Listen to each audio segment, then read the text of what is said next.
I think they're some of the most profound questions we can ask, right? Like, I mean, if the mystics are right, then there's a fundamentally different reality. And if they are right, there's really no more fundamentally important question, right? Like, it's shocking to me that these conversations aren't happening more frequently among intellectuals.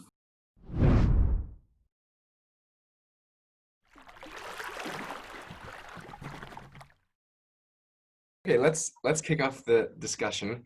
I want to begin by introducing you, and I put together a bit of a rap sheet from things that I gleaned from your website.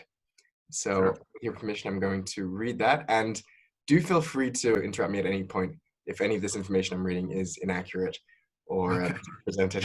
It's inaccurate. It's probably my fault, because if I put it on the website, then it's probably my fault.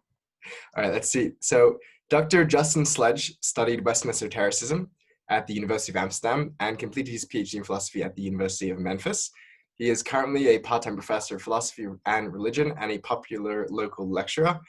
He teaches courses on fundamental, and this is just a smattering of the many courses that Justin teaches on. Dr. Sledge, Justin, is there a preference? Justin's fine. Awesome. He teaches courses on fundamental issues in philosophy, modern metaphysics, critical thinking, informal logic, social, political theory, and ethics, including radical political philosophy, his dissertation for his PhD being on the meta-ethics of Karl Marx.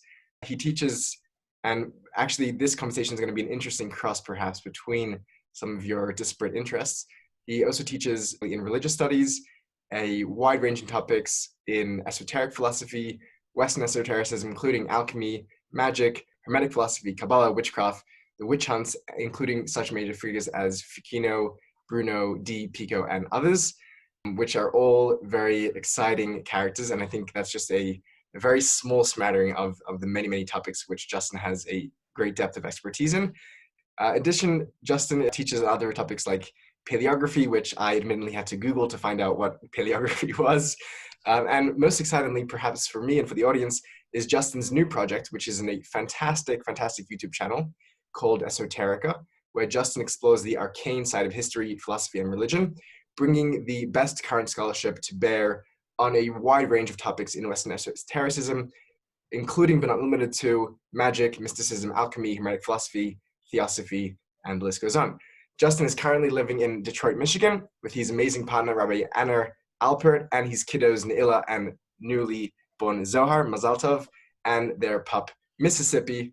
And we welcome Justin to Seekers of Unity for today's discussion, which is a long time coming, and I'm very, very excited to have. The topic being logic and mysticism.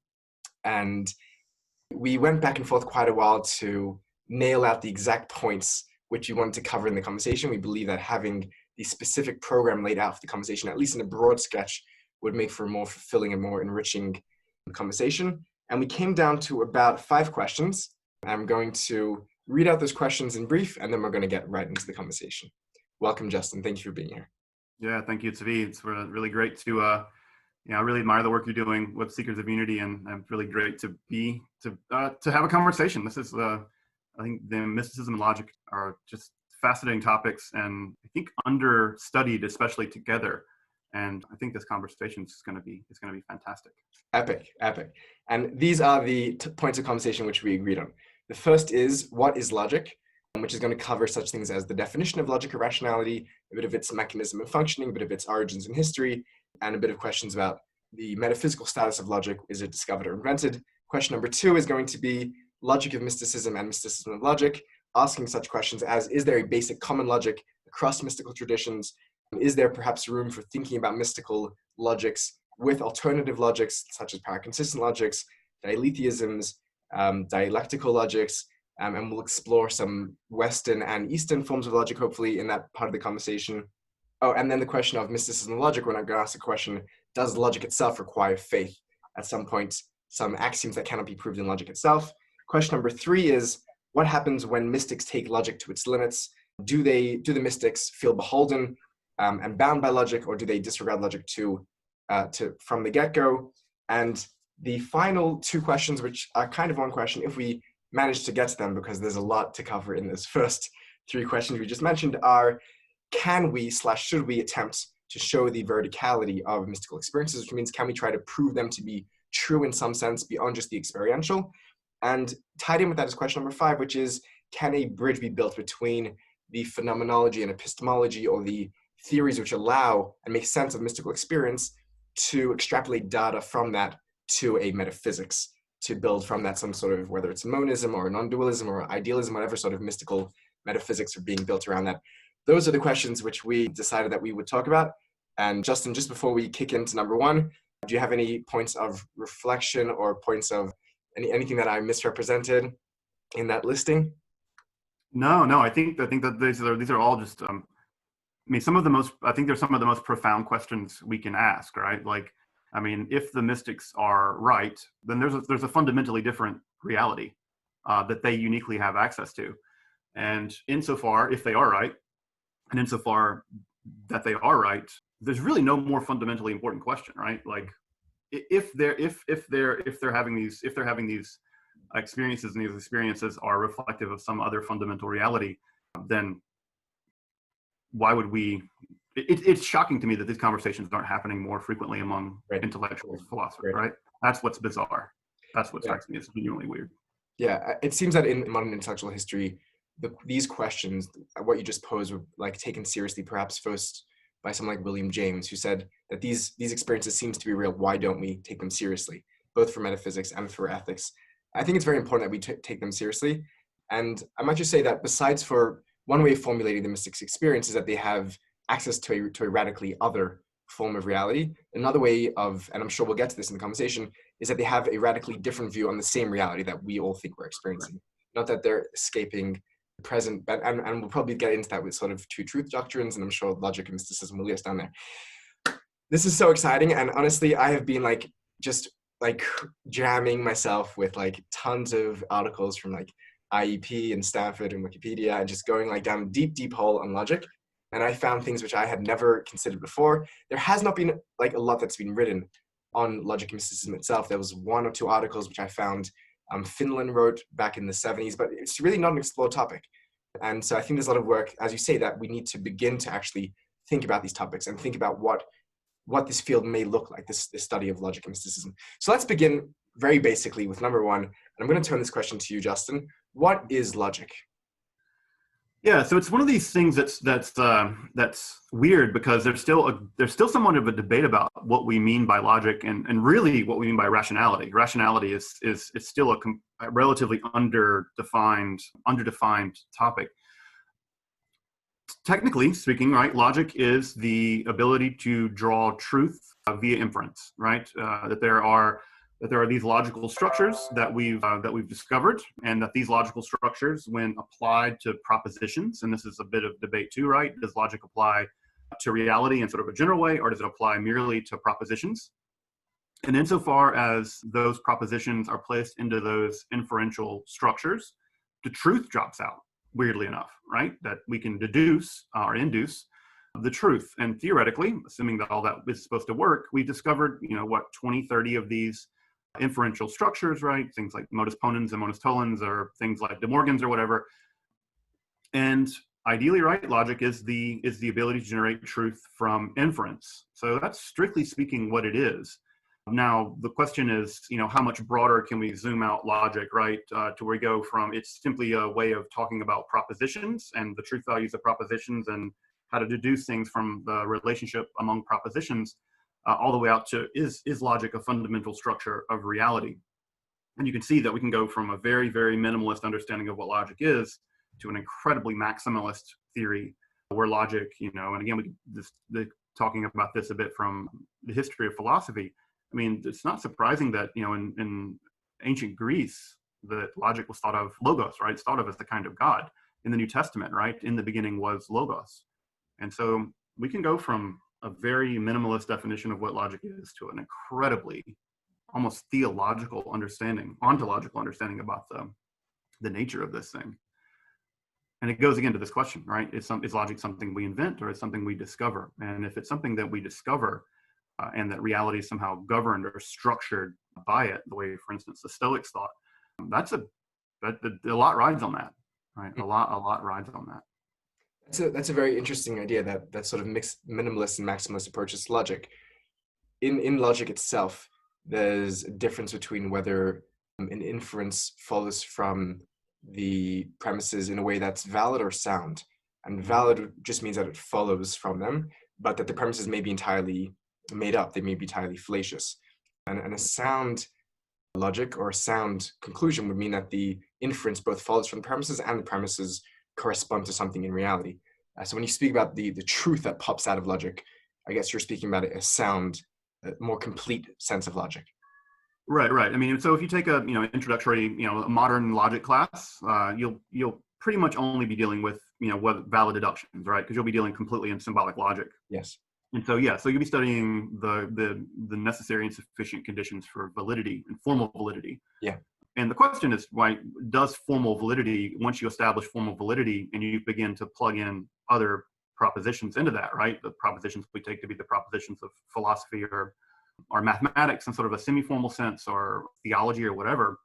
The idea, right? I think the idea is that insofar as you've arrived at that, at the ability to establish valid proof and valid proof structures, I mean, you can kind of just logic grind, right? You can kind of just do the logic chopping and Sure. Theoretically, I mean, that's, Spinoza, right? Spinoza's whole project, right? Is effectively attempting to get the Cartesian philosophy shoved into a formal system, a Euclidean system, and then deducing the nature of reality out of it. Yeah. One can wonder how successful such a project is, or can't easily, with the things that happened with Gödel and stuff in the early 20th century, one can wonder if that's even possible as a goal. But certainly, I mean, and again, this isn't unique to Western philosophy, right? Well, deduction was discovered independently among Indian philosophers and among Chinese philosophers. Moism has its own deductive system, and so does the Indian philosophical and Buddhist logic is a huge, huge world. And it's not surprising that the same logical structures, more or less, were discovered by the Stoics and the Megarian logicians and the Moists and the Indian folks. And again, it's more grist for the mill if someone who wants to say that logic is a fundamental structure of reality. Yeah, it's very interesting. And I think that line of thinking flows, at least in the West, from Spinoza to someone like Hegel, who says the rational is the real, in a very strong sense. I want to perhaps bracket the metaphysical question of the relationship between logic and reality for a second. And I want to just to make sure that both you and I are clear on what we're talking about and that the audience is clear on the conversation that's being held, I want to just define our terms a little more precisely, because you mentioned, I think that's really the sine qua non of any real intelligent conversation is a clearly defined terms that begin the conversation. You mentioned rationality in relationship to logic, and could you please define rationality in relation to logic? Yeah, I mean, I wish I could, right? I mean, there are probably 5 different competing theories in different domains, right? From game theory to economics to, philosophy about what exactly rationality is. I will say, before it's trying to get some theory of what rationality is, and then what I'm going to say is going to be so trite and almost circular, and this is the problem with rationality, defining it is that certainly logic is subsumed under any theory of rationality is going to include logic. That seems relatively obvious to me. What that larger idea of what rationality is really elusive. And I think that philosophers are not honest enough about the fact that we don't have a great definition of what rationality is. Because there's sort of 2 competing things we want to say, right? One, we want to say something like rationality is basically the principle of sufficient reason, that all true propositions have a reason why they're that way and not another way, right? That they are that way because of some other reason. That is to say, rationality simply being able to provide good reasons for your beliefs, right? The problem with that, right? Being able to provide good reasons for your beliefs is what the hell are good reasons, right? Yeah. And so one begins to wonder about things like the cultural nature of rationality, right? What's going to be constitutive of what's rational for us versus what's rational for the ancient Greeks or the ancient Maya. I mean, what was completely rational for Aristotle was that some people are inherently born to be slaves, right? That was a completely rational thing. And it makes total sense if you're an Athenian aristocrat living in, the 4th century BCE. We would look at that now and say, no, that's not only horrifyingly irrational, it's morally outrageous. But nothing could have been clearer to Aristotle. So there's a tension in what is constitutive of rationality, in the sense that on the one hand, we want to define it as the ability to give good reasons for propositional content, for beliefs. On the other hand, we have to admit that that's really circular and pretty vague, Yeah. and going to be at some level deeply culturally, historically informed. And that's why I could say, for instance, that, and this is getting a little head bright, but a mystic having a mystical experience is very likely, I think, under any given theory of what rationality is, completely entitled to believe that their beliefs are veridical. I can't imagine a theory of rationality that says that a fundamental experience, an experience of some fundamental reality or some deep understanding of how the universe or the reality is somehow irrational. Seems bizarre. That seems like it seems defining rationality a priori to simply exclude and that seems completely fallacious to me. That's a very interesting point, Justin, because rationality being in accordance with reason, and reason could be many things. One of them is first-hand experience or some sort of empirical observation or any sort of, and all of those fit into the datum that the mystic themselves experiences, which then is sufficient reason for them to believe in mysticism or in whatever they believe consequently. And I think maybe the only exception to that would be, right, is that if you want to define rationality in the strict sense, right, this comes from the Latin word, right, ratiare, to compare. Mm-hmm. And insofar as you think mystical experiences are, this gets to the problem of ineffability. If the experience is somehow fundamentally ineffable, are fundamentally uncomparable to anything else, then one does begin to have, right, a problem, because by definition, we can say at some level rationality is deriving meaning from various comparanda, right? Being able to compare things and deduce or induce meaning from those comparanda. Mm-hmm. And if something like God or the one or whatever is fundamentally beyond all comparison, then one could say that is somehow in a strict sense not rational. Oh, interesting point. That's an interesting point. And I think that would depend on a base definition of rationality, and also on how one conceptualizes what's encountered in the experience. But that point is true, where often what's encountered is qualitatively other or fundamentally different. There's a quantum leap between the ordinary and what's encountered is the real, the wholly other. The wholly other, yeah. And again, that doesn't mean it's irrational. It just may mean it's non-rational, and we should have right. Like there is a logical distinction to be made between something that is fundamentally irrational versus something that is non-rational, and those are not. And I think that often philosophers conflate those when talking about mysticism, much to their own. I mean, I think it's sloppy thinking. How would you distinguish between irrational and irrational? So I would say that a proposition is irrational if it contains a real contradiction, right? Mm-hmm. If it contains a real contradiction. And I would say something is non-rational if it contains a truth that is not subject to something like logic, like strictly speaking, logical analysis, or if it just can't, the propositional content can't be expressed, right? There's lots of, there are all kinds of experiences, I think, that occur actually every day that we're not able to apply logic, strictly speaking, to them. Emotions, the experience of art, aesthetic experiences, right? These are fundamentally non-rational experiences. You're not going to be able to produce a sound deduction about why you think Bach is better than Taylor Swift. That's not possible. I think it is. And I think that, the experience of musicality, the experience of beauty, the experience of these kinds of things, they're not rational, strictly speaking. They're non-rational, but they're not irrational. Right. So I would reserve irrationality for propositional content that contains a real contradiction, a real one. I'm really glad you brought that up, because I want to talk about the place of contradiction in logic and contradiction in mysticism, because mystics abound with contradiction. Yeah. And then the question becomes is, can they still be logical, or what does a logic look like with contradiction? But just before we move on, perhaps there may be a distinction between the mystics' own experience as being rational to themselves, and then when it's attempted to be extrapolated into a system, it's then that we encounter questions of whether it's now logical to believe based on the premises. So what may be rational for the mystic themselves may be yet to be proven logically for the other. Is that a fair distinction?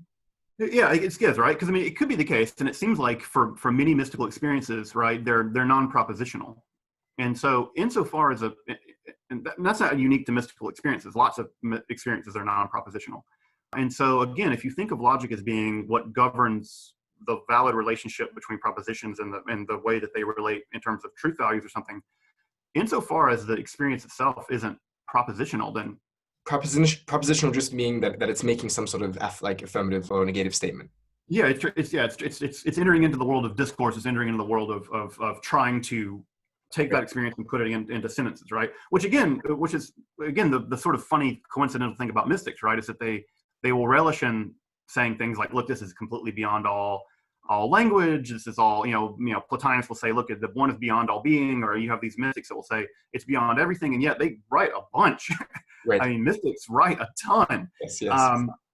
And so so it's funny, right? Because on the one hand, they obviously are having these experiences which seem to transcend the propositional content of what they're writing, and yet they mostly feel compelled to write. Yes. Many do, right? The Buddha being an exception, perhaps. But even then, even if he doesn't have a compulsion to write, he certainly has a compulsion to teach. And the teachings, that make up the Tripitaka, I mean, he talked a lot. Someone talked a lot. Right. So I think that's a very fruitful distinction between the experience of the mystic themselves, and I want to hold on to that distinction as we move through the conversation. The distinction of the experience of the mystic themselves, which may be non-propositional.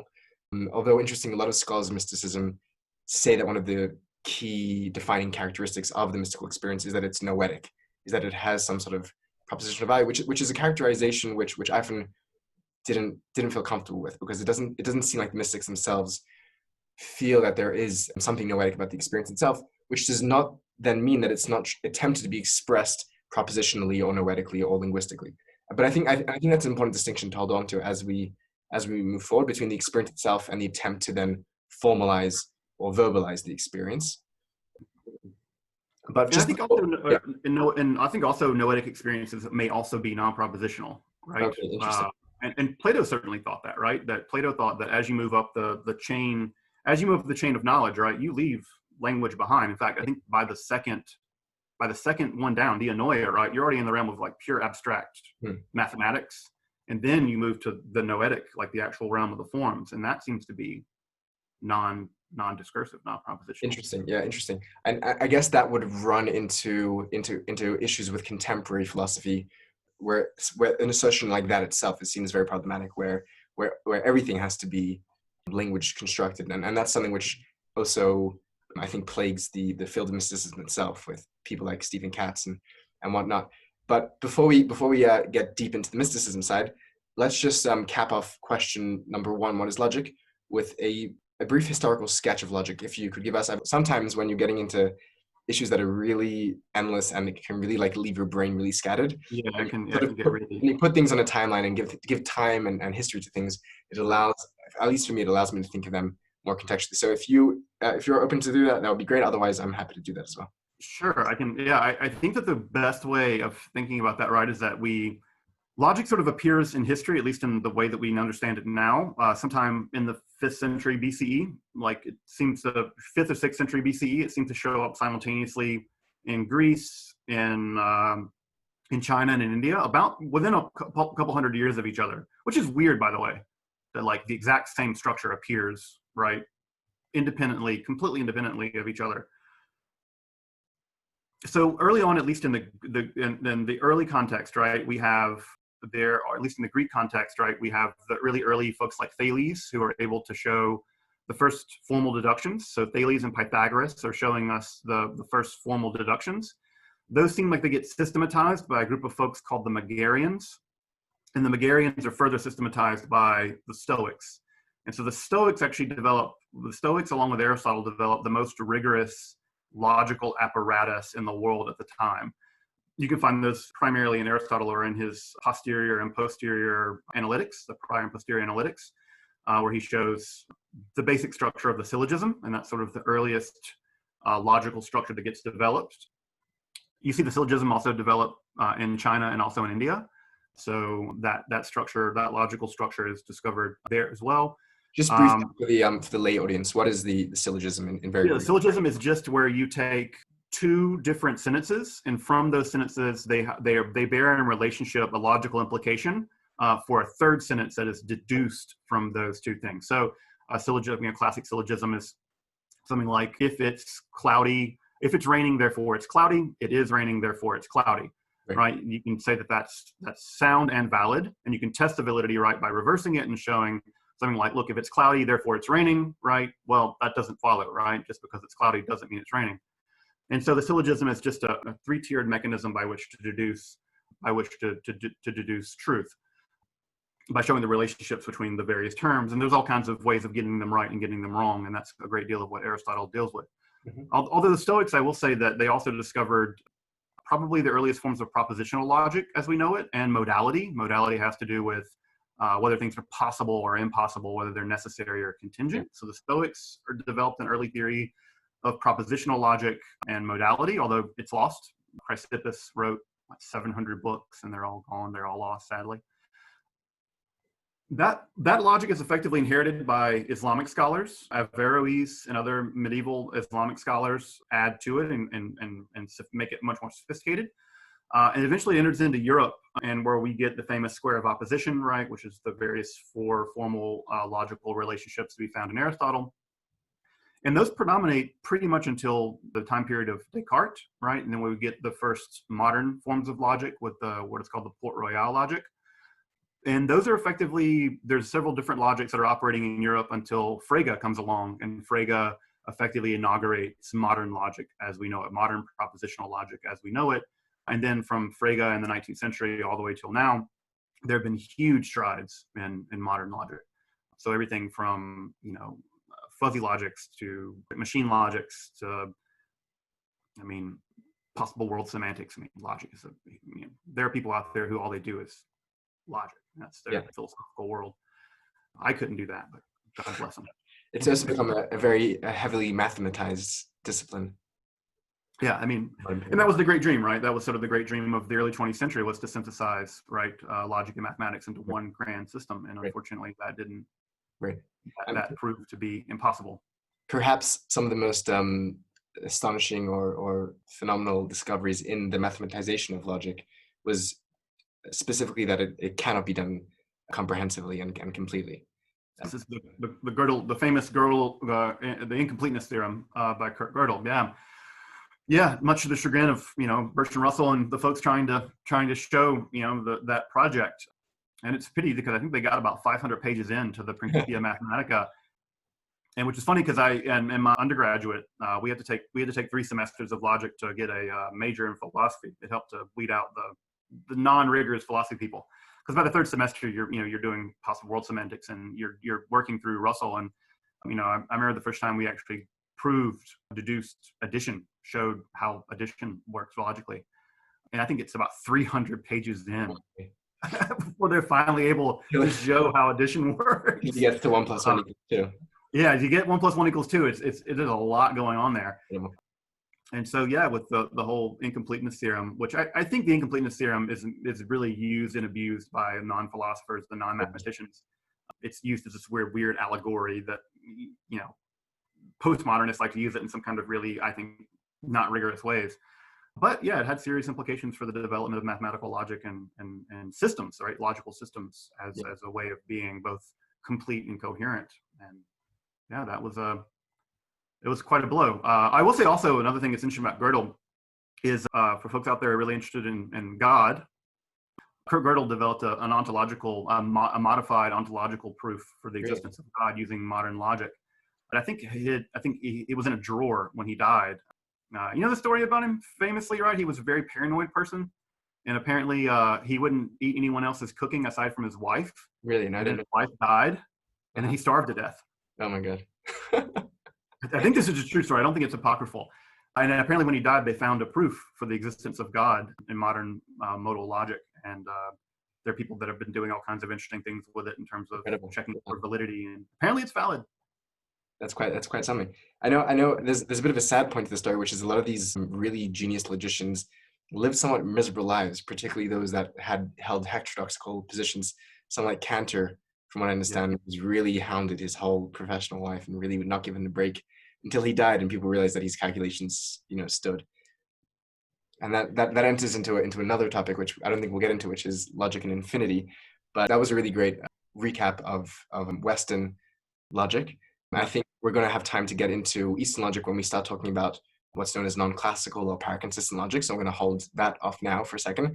I want to, perhaps as a segue into the logic of mysticism, from part one of What is Logic, maybe if we could jump back to the Pre-Socratics, to Heraclides, Parmenides, and those fellows, where I think we begin to see something which may resemble a logic of mysticism, or a logic which allows for non-contradiction and which does not respect the law of explosion. And these terms, for anyone that's listening, we will explain as we go on. Yeah. But perhaps that may be a good jumping point to question number 2 of the logic of mysticism. Yeah, I mean, I think that my read of, especially the Pre-Socratics, especially Parmenides, Heraclitus perhaps, is that I think that when I read those texts, Parmenides especially, I'm seeing a text that on the one hand is rigorously logical, right? Now, it's difficult often to follow exactly what Parmenides is doing, but also at the same time, it seems to sit very comfortably with what seems to have been something like a mystical experience, right? I mean, Parmenides is sort of swept into the heavens and then revealed the truth by a goddess. And I don't know, I don't want to read that text as him just sort of literary. It seems to me that Parmenides had some kind of profound experience, and that the mystical and the logical set side by side in a way that did not make him uncomfortable, and didn't really, I mean, Plato, it's true, this is true for Plato as well.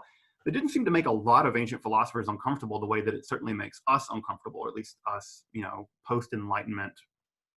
And again, it didn't really make the scholastics uncomfortable. Like they were incredibly comfortable with logic, and they were incredibly comfortable with things like faith and mysticism. Someone like Meister Eckhart would have been trained in logic. And when you read him, he's often being pretty logical, actually. So yeah, when I think about the history of this relationship, I don't see the same kind of tension that I think we now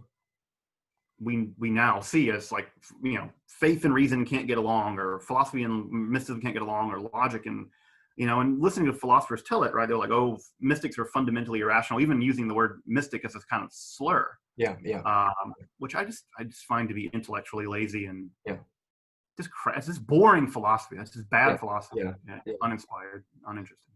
Yeah, no, it's really true what you say. I was actually just listening a lot this week to someone who I think is doing great work in contemporary non-classical logic, which is Graham Priest. But when he needs to talk about something which is not philosophy, he just calls it dismissively mysticism. And it's so disappointing, because his thinking is really so ripe to show how many of these great thinkers were great philosophers, logicians, and mystics, and that those weren't contradictions. Those were part and parcel of their intellectual makeup.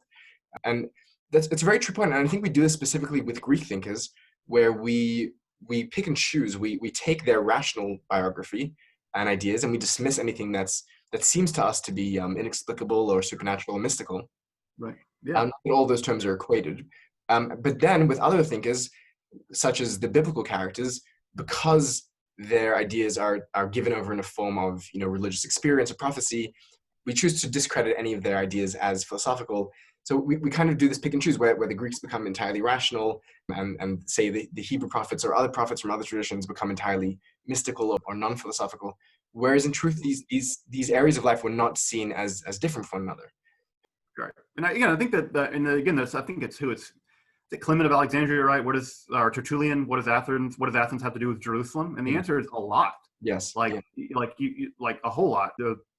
Like this kind of typology that the Greeks were fundamentally rational, and that it's as if they didn't read these texts. And I will say that, right, that when things like Plato get taught today, and when I've learned Plato, I mean, it's really clear that when you read someone like Plato, he says truth comes from these mania, this insanity, right, in the Phaedrus and stuff. And modern, like that will just get really quickly elided over, right? Yeah. We were like, yeah, we're not going to deal with that, right? Or that in the Symposium, right, the only person capable of telling the truth effectively is this Diotima character, speaking via Socrates, and she's a priestess, right? She's a prophet of some kind.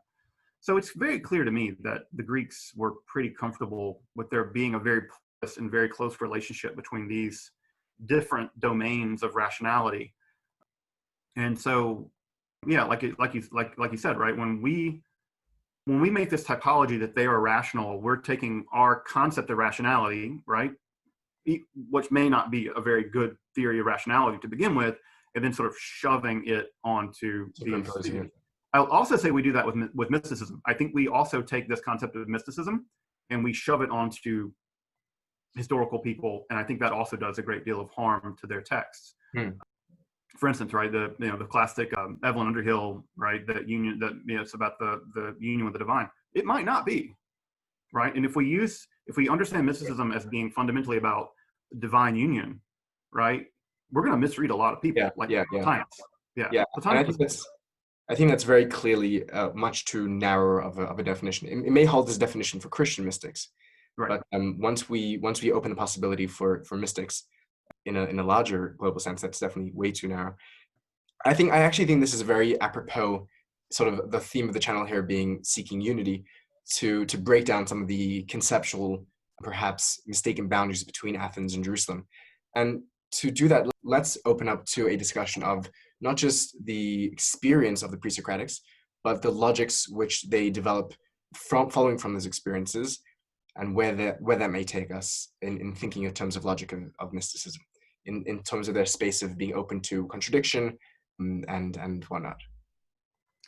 Yeah, I mean, this is where I'm probably going to maybe be more controversial than some other philosophers in a sort of a counterintuitive way, perhaps, is that part of the way I read the Pre-Socratics and the part of the way that I read mystics, generally speaking, is what I would call the logical principle of charity, which is to say, when a mystic says something that is apparently contradictory or apparently paradoxical, my first inclination is to try to see how they actually do make sense, how the contradiction is actually apparent and not real.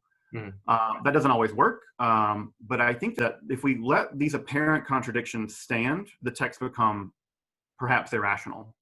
But often what I find when I read mystics is that they're groping at a way of talking that causes them to talk in a contradictory, paradoxical sounding way, but under the hood, so to speak, they're not actually contradicting themselves. They're being rigorous in term.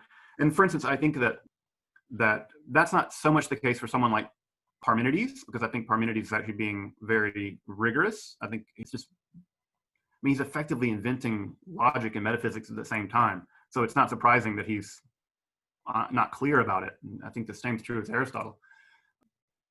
But I don't know, I want to say that often, right, when I read many mystics, they're being a lot more logical than we give them credit for, actually.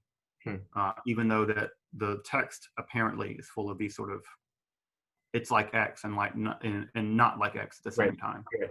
So let's dive right into that, actually. And I think there may be some fruitful point of disagreement here. In our last conversation, we spoke about the importance of disagreement, and that it's not something that we avoid, but rather something that we seek to do in a fruitful way.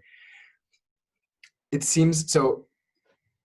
Just as an introduction to all those listening, two of the three fundamental laws of logic for Aristotle, along with the law of identity, is the law of the excluded middle and the law of non-contradiction, which in simple terms means that for any given proposition, there's only two values, which is either true or false, and there's no other option, and that's the excluded middle. It can't be other than true or false. And the law of contradiction is that something cannot be both true and false at the same time in the same sense. And for most of Western history, that definition of logic, and ergo rationality, is what holds. And therefore, if something is seen as truly asserting a contradiction, and not just a apparent contradiction, then it has to be illogical. And from what I understand you're saying is that the mystics, although they may be apparently uttering contradictions, when examined more carefully, they may not be in fact so contradictory. I want to put forth a different hypothesis, and this I think will be a very good opening to question number 2 about the logic of mysticism.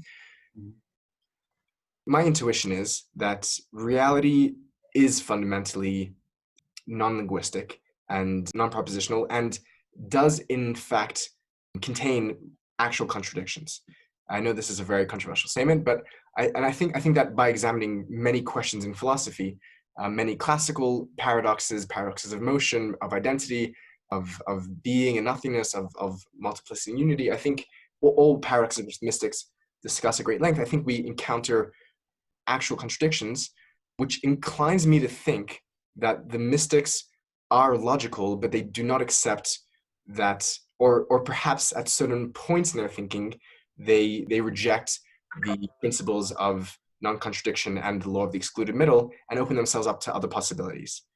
And the reason why I think this is not an illogical thing to do is because I think that there are alternative forms of logic which I hope to discuss and see perhaps where the mystics may make sense of their real experienced contradictions. And before we dive into that, I'm curious to know what you think of what I just had to say. Yeah, it's certainly possible. I mean, I think that, that gets us into the question about, that's a metaphysical question, right? Does reality contain real contradictions, right? That's a question that we'd have to deal with that's a metaphysical conversation, and perhaps it's true, and, perhaps it's true. It's certainly possible. I guess, so when I think about the three laws of logic, right? The principle of identity, the excluded middle, and non-contradiction. My sense is that the number one and number three, the principle of identity and the principle of non-contradiction, I'm not sure propositionally they can be overcome, right? I think because if you violate the principle of explosion, and I can talk more about that in a second, I think that's a real problem. I think that the law of excluded middle is actually where I would want to say that's not, strictly speaking, the case. And I think that one can maintain the law of non-contradiction and have a more expansive notion of the excluded middle, such that there may be truth conditionals that aren't, strictly speaking, binary, right? That truth conditionals may be something other than true and false. Right.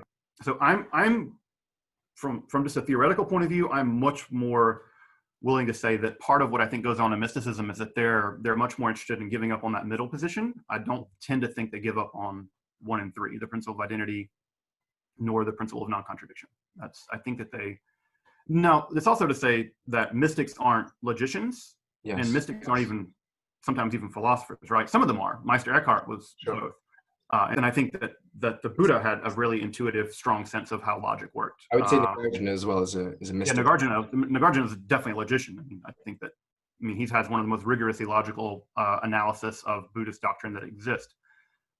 So I think that, again, I think mystics are mystics, and we shouldn't, it's the case that often they're not going to be rigorous logicians. And they may not even be metaphysicians. In fact, their mystical experience, once they come out of it, I suppose, and if they want to communicate it, they're at that point doing something like metaphysics, something like philosophy, and they may just be bad at it. They might be bad writers. They might be bad communicators, which again doesn't detract from the experience of the mystical.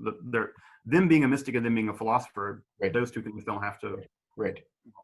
They don't have to work together. And I think expecting them to do that actually is probably unrealistic most of the time.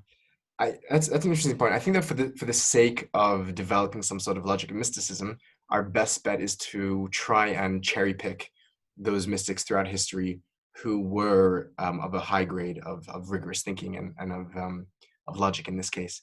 And of those, there aren't a shortage of them, which is true. Which is not to say that every single mystic is a rigorous logician.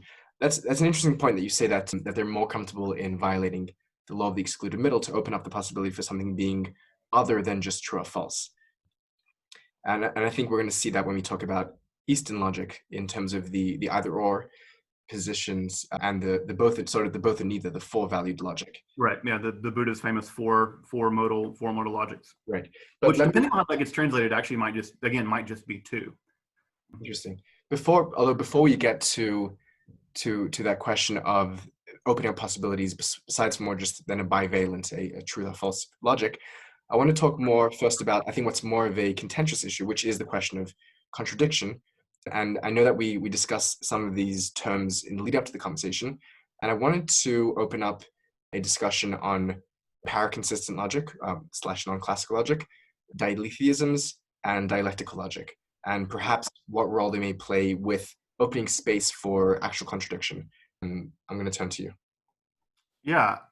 So, I think that the worry I have when it comes to messing around too much with the law of non-contradiction, right, is what it's called the principle of explosion. To summarize briefly what the principle of explosion is, right, is that if you have an argument, right, that includes a contradiction, right, so you can think about line 1 is P, line 2 is not P, right, and then line 3 would be both P and not P, right, so that gives you your contradiction. Yeah. Now, if you take after that third line and include a fourth line, which would be like a disjunction, a logical disjunction, like either it's P or it's Q. Well, because you know either it's P or it's Q, and because you can decompose both P and not P, right, back into their constituent parts, P and not P, if it is the case that it is P or Q, well, we know that it's not P because we have the contradiction, right? And so once you do that, you can then deduce Q, right? Q, because Q just pops into existence. And once you do that, right, you can deduce Q and QED, right? Quod est demonstrata, you've proved Q. Now, the problem is that whatever Q is can be anything, right? And this is the famous statement, right, from a contradiction, anything can be proven. Yeah. Right, everything flows from contradictions. Yes. Something is discovered in Williams Fasson or whatever, and which is funny. Aristotle knew this intuitively, but never actually provided a proof for it. It wasn't until the Middle Ages where we get a real proof for this. And I think that the worry, right, is that if you violate the law of non-contradiction, and if you open up the situation of the principle of explosion, the truth itself breaks down, right? Like everything that one could utter, if you're willing to go to the point of accepting an argument that contains itself and a contradiction, a real authentic contradiction, the moment you do that, the very ability to tell the truth is destroyed, because everything's true and not true at the same time. And I think part of the reason why I think that I'm not willing to go there, and part of the reason why I think that mystics aren't willing to go there actually, is that they're really interested in telling the truth. Yeah. And once you violate the principle of explosion, you no longer can tell the truth because there just isn't one anymore. Everything becomes true and not true at the same time. Yeah. And it can't be the case that if the Buddha really does believe that the Eightfold Path is the way out of suffering, or it can't be the case if Meister Eckhart has discovered something about the nature of the soul, or the Kabbalists have unveiled the truth about, the Sephirot or whatever, insofar as any of those mystics are dedicated to the idea that they're telling the truth, they can't also be committed to violating the principle of non-contradiction. And further, right, neither can we. And so on the one hand, it seems like an easy thing to throw away. And I think this has to do with like the fact that we were all been raised in a sort of postmodernist, relativistic worldview, right? Where like, you do you logic, like whatever logic you like, you do you. And I think that the reason why I'm not a postmodernist, and the reason why I'm worried about that, is that really does collapse into a logical nihilism. It's a full-blown logical nihilism once you make that move. And insofar as mystics are interested in the truth, they can't be interested in violating that. So let me try and propose something which may be somewhat of a middle ground. I mean, the rejection that you're putting forth is a very valid rejection, and principal explosion is a very serious one. I think that the logicians who try and put forth a system of logic which has space for actual contradiction in paraconsistent logics, and I think my thinking is that the mystics, unbeknownst to them, are positing a similar answer to the question which you're posing. And I'm just really thinking out loud here, and I'd be curious to know what you think. The principal explosion certainly applies, and I don't think the mystics reject that, namely that anything follows from contradiction. But I think that the explosion can be contained, and that contradiction can be uttered in certain areas and not other areas.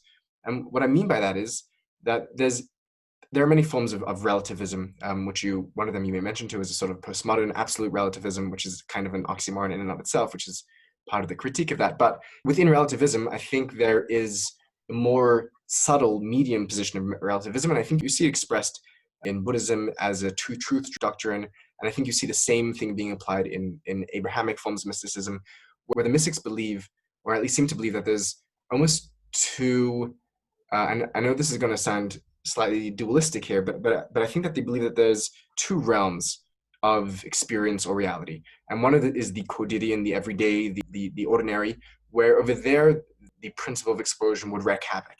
And in fact, we do avoid contradiction. And when we try to speak about things in the day-to-day life, we try to abide by those rules of logic. But I think that the mystics reach some sort of imaginary line which they cross over. I think you see this in Dante's writings, where he speaks about where he finally encounters, the divine, and he calls God that which is surrounded by the ring of thorns of paradox, where the mystics realize that at a certain point of crossing, over there the law of contradiction no longer stands. And over there, what they see as the absolute, the real, God, whatever name they call it, is something which is truly beyond logic. And I think this is a debate which, in Jewish history, I know this is a debate which takes place between the Rashba of Shlomo ben Aderet and Yosef Albo, where Albo writes that God is bound by the rules of logic, and the Rashba, who's a mystic, says, no, God is far beyond logic. And is there perhaps room to say here that the mystic acknowledges the law of contradiction up until a certain point, which allows truth still to be spoken relatively to that realm, but henceforth, we've really lost the capacity to express anything and to really curtain anything. And over there, what is true is false, and what is false is true, and nothing can really be spoken. Is that, what do you think of that possibility? It's totally possible. I mean, and this is Nicholas of Cusa's point, right? That if there is a God, then God has to contain the minimum and the maximum in order to be a God, and therefore that being must be the coincidence of opposites. Yes. I take that to be Nicholas of Cusa's point, and that sort of idea of the coincidence of opposites you see in Hegel and other places as well. It certainly could be. I mean, again, that gets us back into a metaphysical question about the nature of the divine realm, I suppose. And again, this is, so on the one hand, right, this might be a real problem, and then one of this might be just an apparent problem. And I say apparent problem, right, because if we're talking about logic as simply being the domain of how propositions relate to one another, all we're saying at that point, right, is that the principle of explosion has to do with making propositions, right?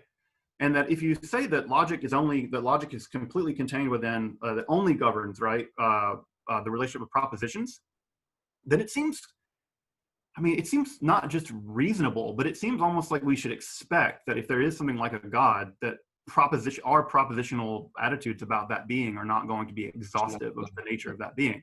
Right. And that's also true, by the way, I think, of just the fundamental structure of reality. I mean, there's no reason why, just from a biological point of view, there are no evolutionary pressures for us to understand the fundamental nature of reality.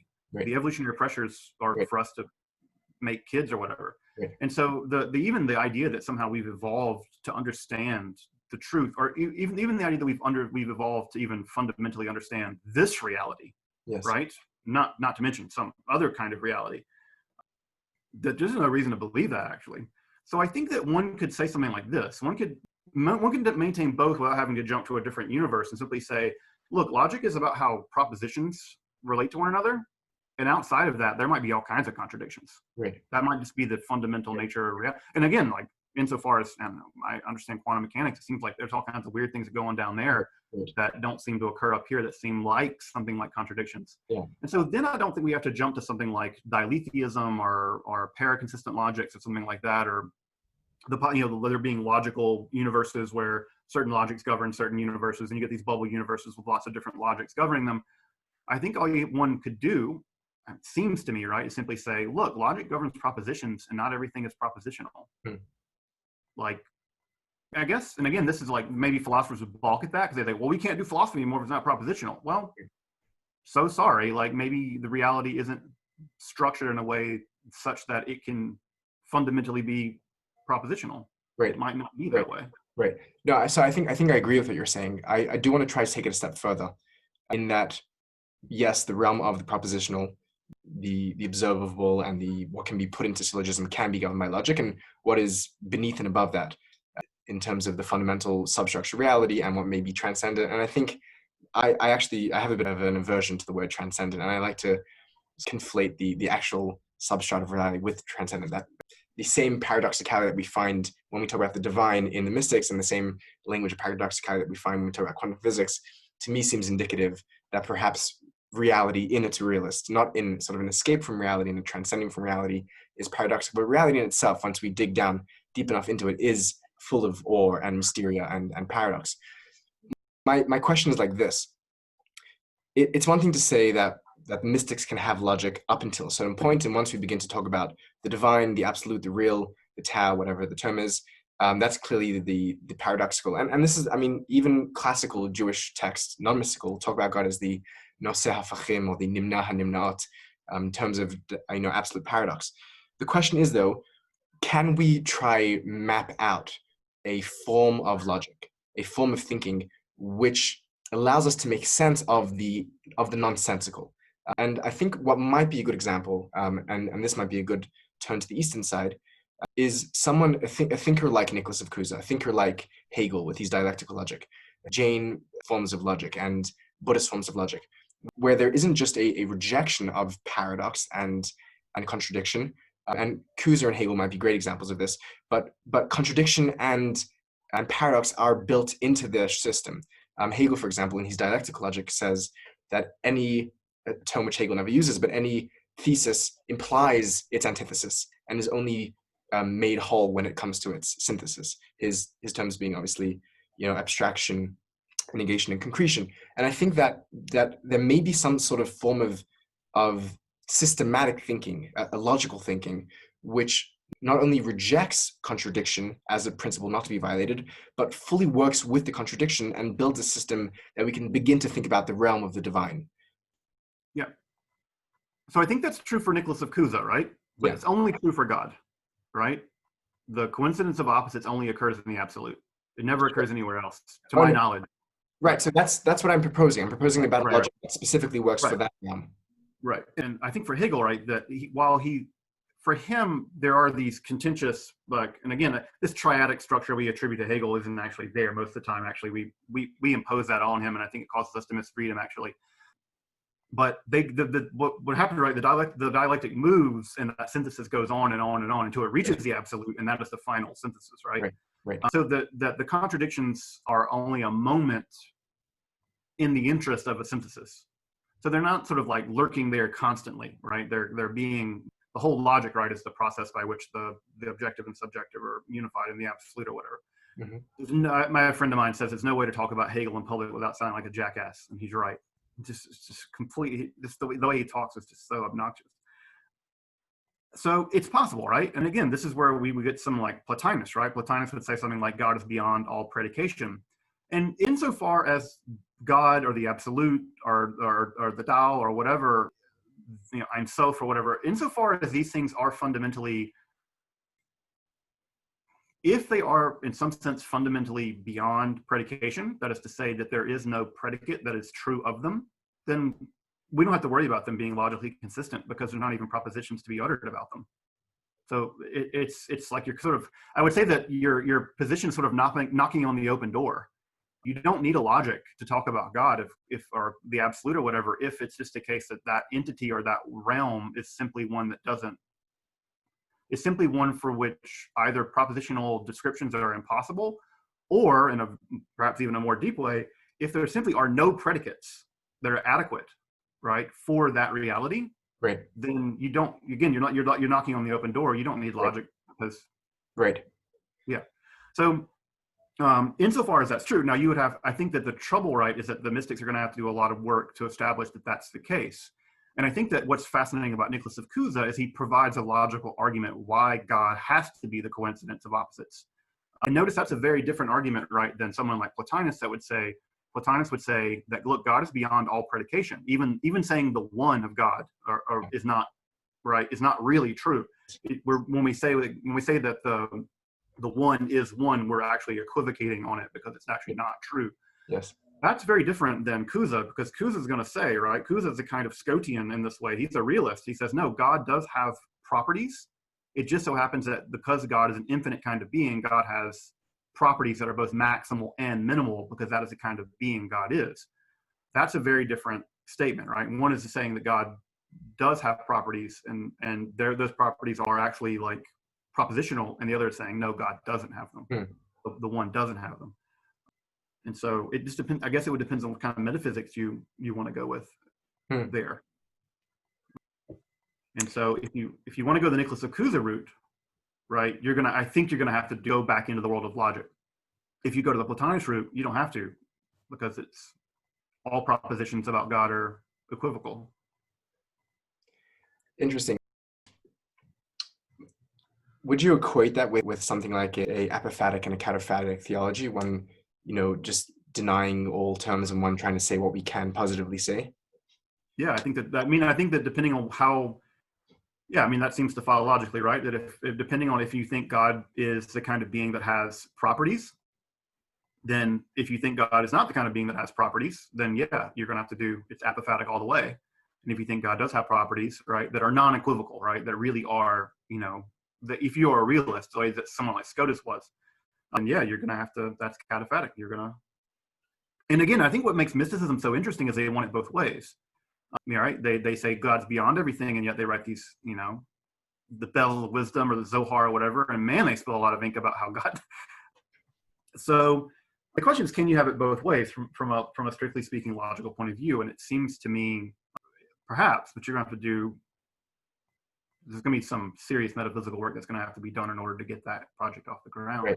Right. It does seem to me like the Apophasis and the Cataphatic somehow collapse into one another, and both the mystics that assert that nothing can be said of the divine or of the absolute, and those that say that we can make assertions, are really going to be saying both at different times.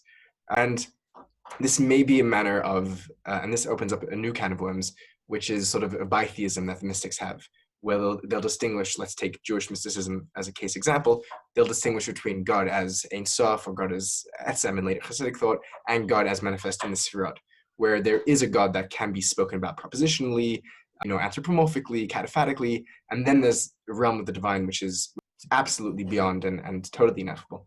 Do you think that perhaps may be a reason why some mystics are more open to talk, and some of them, like Plotinus, find that even words like mystical experience and the one make no sense at all? Are they talking about different levels of divinity or absoluteness? I mean, I think what separates someone like Plotinus, perhaps, and some maybe Moshe de Leon, right, or whoever wrote the Zohar, right, is that Plotinus is a trained philosopher, and right, he knows he's not a great writer, but he's a really good philosopher, and Plotinus knows that either from the mystical experiences that he himself had, right, which were few actually, but insofar as he's received the truth from those mystical experiences, he knows that there's a logical problem, and he owns it and says, look, I'm effectively engaging in telling you without telling you, and the language is going to language hits a wall, and I'm going to do the best I can up to that point. I think someone like, when we talk about sort of God being in some sense equal, infinitely transcended or obscure, the Deus absconditus or whatever, and then revealed in the form of the Sefirot or whatever. Either it's sloppy philosophy, right, which is fine. It's like maybe they're not trying to be philosophical. That's fine. Or two, and again, I think this is what's often happened when I see these sort of what I call apparent contradictions in mystical thinking, is what they're doing right is that they're describing the same thing under two fundamentally different kind of aspects, and that it happens to be that God has an aspect that is somehow fundamentally unknowable, and yet God is somehow knowable. I don't know. It depends on how much you want to press into this. And is God still back there in the Ein Sof? Is God still back there in the utterly unknowable? Or is God now revealed in the Sefirot? And if it's both, then yeah, that's probably a logical problem. But again, that's cataphatic, right? You're describing at some level God being somewhere, right? Whatever where it is. Right. I want to move the conversation along to more of a to use the Aristotelian framework of talking more about the law of the excluded middle and where we may have room for other options. What was the last line you just said? Last line is said that it seems like that it seems to me that if it is the case that God is utterly absconded and utterly transcendent and immanent, that is probably contradictory, and that something's going to have to go. So that, okay, thank you very much. Let me throw one last idea at you in the realm of non-contradiction, and then I want to move forward. I think that there's something very interesting in that when we look into the presence of the ordinary reality itself, we see some of the characteristics of ultimate reality. And I think that's an idea which is expressed by many mature mystical systems. And a very good example is what happens in like Rinzai and Pure Land Buddhism, where it is the here and now that is the all and the nothing. But something like because we mentioned Hegel's reading of Zeno's paradox of motion, of the flying arrow, that the flying arrow at any given moment is at rest. Do you think that points to any sort of valid actual contradiction, or is that some sort of obfuscation of term or apparent contradiction and not real contradiction? Because if there is some sort of real contradiction in the everyday present, that may sort of mirror some of what we see as the transcendent paradox. What's your thoughts? Like something like Zeno's paradox with the arrow, or I mean, I think that Zeno's mean, I think those are apparent paradoxes, and I think that part of the reason why part of why they were insoluble at that time was they didn't have calculus. They just didn't have a way of talking about the approach to a limit. And I think when we talk about something like motion, right, that it's talking about motion using effectively geometric, one-dimensional way of talking about motion as it happening at a discrete moment in time. I think it's just a misunderstanding, or either a misunderstanding or a misapplication of thinking about motion.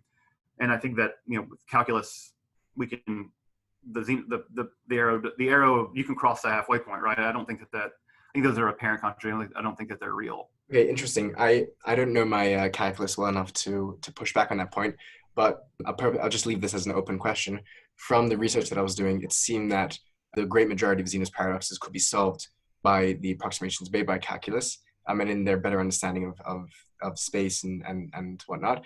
But from what I was reading, that specifically the paradox of the arrow is actually not solved by calculus, but something which I'm not qualified to. Right, and again, I think it just comes to I think it's calculus plus a different understanding of what time is, right? I think that we also now have a completely different understanding of what time is. Time is a relationship with time and space are about how they warp one another. So we have a totally different understanding of what space and time are. So I don't think that they're not metaphysical or physical contradictions. They're contradictions that certainly exist if you live in one-dimensional space and time happens in discrete units or something. Which I think there's every reason to believe that it doesn't work that way. That was a misunderstanding, a clever misunderstanding, but a misunderstanding. Let me say also just one other thing before we move on. When you think about this whole logical business, there's a third option here that we haven't talked about that's worth thinking about, and it comes out, of course, out of the scholastic tradition, right? Is that someone like Thomas Aquinas is going to say, look, he's not going to go down the road of someone like Duns Scotus and say that the propositions we use to describe human beings or the world and those that describe God are the same, right? So when I say that you're a wise person and I say does God describe God as being wise, someone like Scotus is going to say we're using wisdom in a univocal sense, right? That wisdom, the same wisdom you have is the exact same wisdom that God has. God just has a whole much more of it, right? Right. And someone like Plotinus is going to say no, it's completely equivocal, right? Yeah. That when I describe you as wise, the one is not wise in any way at all the way that you are wise, right? So we're actually, all propositions about the one are equivocal. Yes. Well, Thomas is right in the middle, right? He says, no, they're all analogies, right? It's analogical reasoning, right? That when we talk about the divine, we talk about the world beyond this world, or, transcendence world, or whatever, how you want to put it, that the most we can do is analogize, right? And so I think this idea that says, and this goes to the question of something like a paraconsistent logic or a two-truth theory or whatever, is that what philosophers might have to say is, insofar as we know anything about God, or insofar as we know anything about the absolute or whatever, that whatever propositional content we can apply to it at this point, because it is metaphysically so other than our reality, then we can speak about it truly, but only analogically, right? And so I think there's a whole nother track to be had here in terms of talking about the absolute and saying that these are provisional statements that are fundamentally analogical. They're not the rigorous realism that perhaps a philosopher want to have to say, look, logic governs this realm and every possible realm. I mean, that's what possible world semantics are, right? At some level, the idea that you have one logic to rule them all. And that's maybe the case that that's not true or not possible. And it may be the case, right, that we're limited, just fundamentally limited. And Thomas is just right that when we do philosophy, when we do systematic theology or whatever, we're always engaging in a kind of provisional, it's a provisional truth that is fundamentally analogical, and that if it is true, insofar as it is true, perhaps it'll be revealed to us one day when we die, or we have a beatific vision, like Thomas did, and famously, right? Yes. Thomas had his beatific vision and said, everything I've written is straw. Yes. Right. So we can take from that what we may, but there's a third option here, right? That's non-equivocal and non-realist. Do you think that an analogical position helps make sense of the paradoxes that the mystics utter?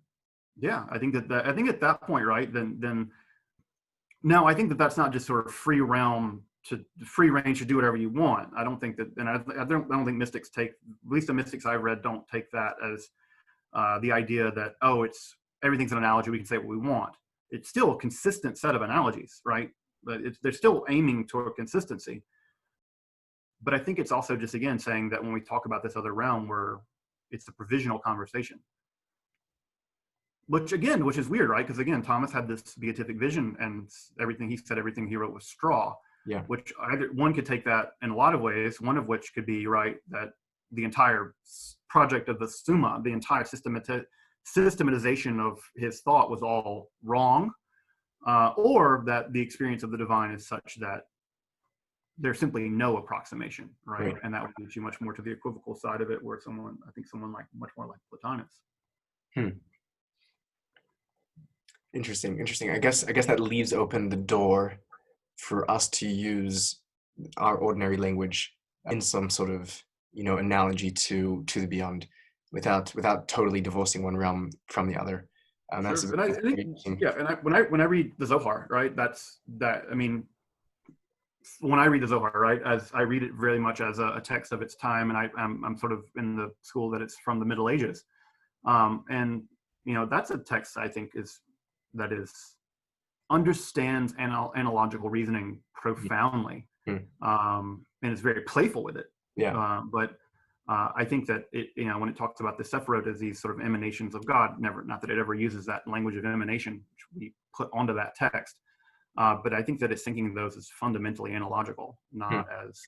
And would you say that accords with, let's say, the Hermetic principle of as above, so below, sort of the macrocosm, microcosm? That seems to be, the mystic's own expression of some sort of analogical thinking.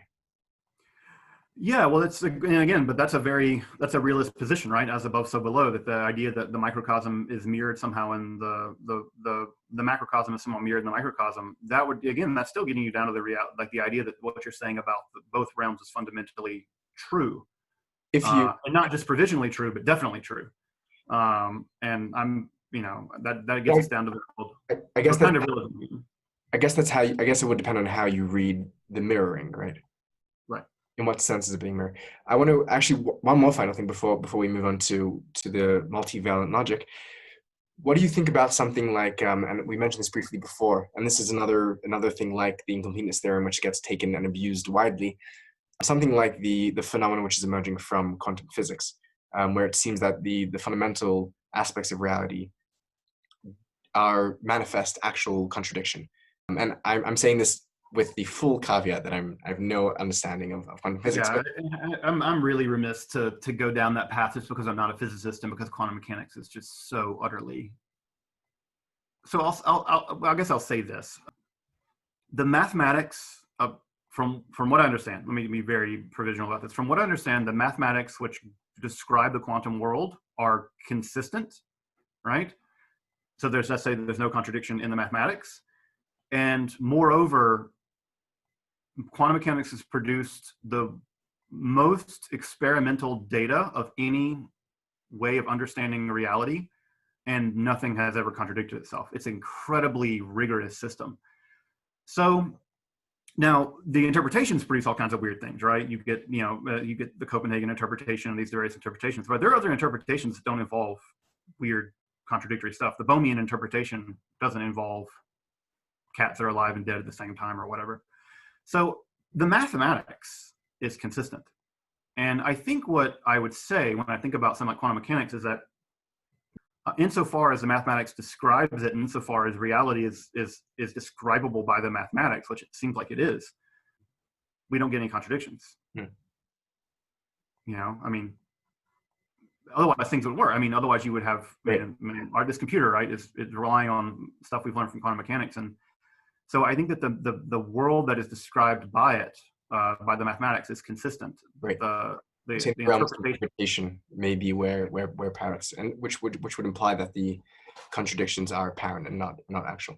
Right. That's my provisional way I read that. And again, I think that quantum mechanics gets used and abused for all kinds of stuff in mysticism and philosophy that's really out of control, and I don't want to contribute to that. Yeah. But my thinking, from what I understand about it, is that If they were real contradictions down there, I think that would keep physicists up at night. And it seems like they go to sleep okay. You go to sleep okay. It is, Yeah. what is interesting is, well, at least the ones that don't have newborn children, right? What is interesting to see emerging in the film of quantum theory and quantum mechanics are very serious quantum theorists themselves who begin to draw from mystical theories and systems to try and provide interpretations to what seems to be ineffable or inexplicable in what they're observing. And Bohm is a very good example, who was close friends with Krishnamurti in making sense of trying to make sense of his observations. But let's take this to a multivalent logic, where a bivalent logic, just for the listeners, is a logic which has two values, which is either true or false. And perhaps there may be, it seems like in Aristotle's thinking itself, there may be space for a third option when it comes to the future, which the future being fundamentally indeterminate. In his example of the marine warfare that he can't whatever that means. Yeah, still so much debate about what exactly he's talking about there. Also, the third man stuff. That stuff is really obscure. Yeah, but I think while doing my research, I came across some really cool thinking from, and I'm wondering if you have some more knowledge on this than I do, both in Nagarjuna's thinking, where he has a tetralemma, and I think the Sanskrit word is a Kutsakoti, I'm probably definitely mispronouncing that, where he has four options, which is true, false, both true, both false, neither true nor false. So in other words, true, false, both, neither. And then in Jainist logic, where they have Anakavedanta, which is a 7-valued system, which is very, very close to relativistic logic, where there isn't really any absolute true. It's only true for, and depending on what's being spoken, and a very interesting reconciliation between the determinate and indeterminate, or the absolutist and the emptiness theories of Buddhism and Hinduism. I'm wondering if you can enlighten us on some multivalent Eastern logic. Yeah, I mean, so the big question, right, especially with like Nagarjuna and this sort of four-valence logic, and I know less about the Jaina system, is that, so there's really two questions, right? Is this really a multivalence system, or are the valences actually covering over things that would be done with modality, right? So the modality being things like possible, necessary, impossible, right? They're determined, indeterminate. There's a range of possible logical modalities that one could apply to one of these systems. So one way of reading Nagarjuna, especially, right, and this is I think the way that Jones reads them, is that the system's actually really, it looks like 4 logical operators, but really it's 2. And you can see this like in, for instance, like Boolean logics and stuff like that, right? Where there seems like there are many different logical operators, right? But really, if you drill them down, there's like you just need an AND gate and a XOR gate or whatever, right? That you can actually, there's a fundamental logic going on that you don't need all 4 actually. My sense of it is that that's what's going on, is that these multivalent systems are actually not multivalent when they're subject to more scrutiny. That what's going on there is that they're using logical operations that we would now cover under something like modality as logical outcomes. And modality, I mean, we just typically in like undergraduate logic, whatever, we would just say, right, it's possible, impossible, or necessary, something like this. But one could introduce a wide range of possible modalities: determinists, indeterminists, an absolute condition, And again, also when you think about logical operators like conditionals, right? That you can think about conditionals and absolute conditionals in lots of different ways. So what would be surprising to me, right, and I don't know that I've seen this done, is if the arguments given by someone like Nagarjuna could not be translated into modern symbolic logic, if they couldn't be formalized. If they can't be formalized, that's really, really interesting. But I've read texts of Nagarjuna, so I've read texts where they just say, oh, he's just contradicting himself and saying crazy stuff. That seems wrong to me. That seems uncharitable. I've also seen, who does this? It's Jones, I think, does it in his book. I have it over here, his book, Philosophy and Mysticism, where he actually takes Nagarjuna and translates it out of that system and translates it and shows that it actually is, it's effectively capturable by modern symbolic logic. So let me put forward the example, which is actually one which is discussed a lot by Nagarjuna and by Jainist thinkers, which is the question of the self, which is a question which gets thrown around a lot in Western philosophy, questions of philosophy of identity. and where it seems like Nagarjuna's logic in his own terms may actually be holding out for four options, where we ask a question of what makes Justin Justin, or is Justin the same Justin as Justin was 5 minutes ago or 5 years ago? And it seems like these were hotly debated between obviously Hinduism and Buddhism, the doctrines of Atman and Anatman. It seems like there's actually a very sound argument being made by Nagarjuna on his own terms, and not reducing him to two values, where yes, whoever Zevi was is still Zevi, or any person for that matter. No, it's not the same person. It's both the same person and the same person, and it's neither the same person. Do you think that in that context it makes sense to read him in his own terms, and that there actually are four, or in the sense where Nagarjuna actually is more often denying all four options? No, right. And again, I think when Nagarjuna makes that point, I mean, it sounds really, that's the kind of like Eastern philosophy stuff that we love, right? But Hume makes that point. Hume says that we're just a bundle of perceptions and stuff, right? That we're not, there's no fundamental identity, or if there is a fundamental identity, or insofar as there is an identity, it's simply a placeholder that we use as a convention, not a metaphysical truth. Right. So it's one of those things where, like, even Kant thinks that, right? Kant thinks that, like, that there's no sort of fundamentally unified, or the unification is a process, not a substance or something. Right. So I think one way of reading Nagarjuna and that pretty famous stuff is just saying the point I think he's trying to make is, if you want to say there's an identity absolutely, you're wrong. If you want to say there's no identity absolutely, that's also wrong. Right. Clearly there's something, right? And so I think what he's saying is, if you understand it if you want to understand it, that the understanding of it is provisional, given at the level of metaphysical resolution you're taking. Right. So at an absolute high resolution metaphysical position, no, there are no people. There are no identities. Right. But at a very low resolution metaphysical analysis, yes, obviously I'm here and I'm talking, and I have, I'm self-same from moment to moment. Right. That's what they would call a two truth doctrine. Right, which I would say is not actually a two truth dogma. What I would say it's not actually two truths. What I would argue for is it's just a level of metaphysical resolution that one is looking at, right? So at a very high resolution metaphysical position, yeah, like on a Buddhist metaphysics, right? There's nothing. But right? isn't that what? But on a low resolution analysis, right? Then there is. And so I think that what makes Buddhist metaphysics often very confusing is you often don't know what level of resolution that they're talking about. Right. And I think, again, that we use the same analysis here for, and I think the same kind of mistaken reasoning happens. One can see the same thing happening, for instance, if one thinks about, I don't know, reasoning from parts to whole, right? So if you think, look, atoms are mostly empty space, I'm composed of atoms, therefore I'm mostly empty space. In one sense, that's true, right? But in one sense, it's obviously not true. Right. And so it depends on, like, again, what level of physical or metaphysical resolution one is analyzing, and at one level of resolution, at one level of metaphysical analysis, right? What happens at that level once you scale up, right, isn't true anymore. Would you say that your low resolution level of reality corresponds to what the Buddhists would call conventional truth? Yeah. Okay.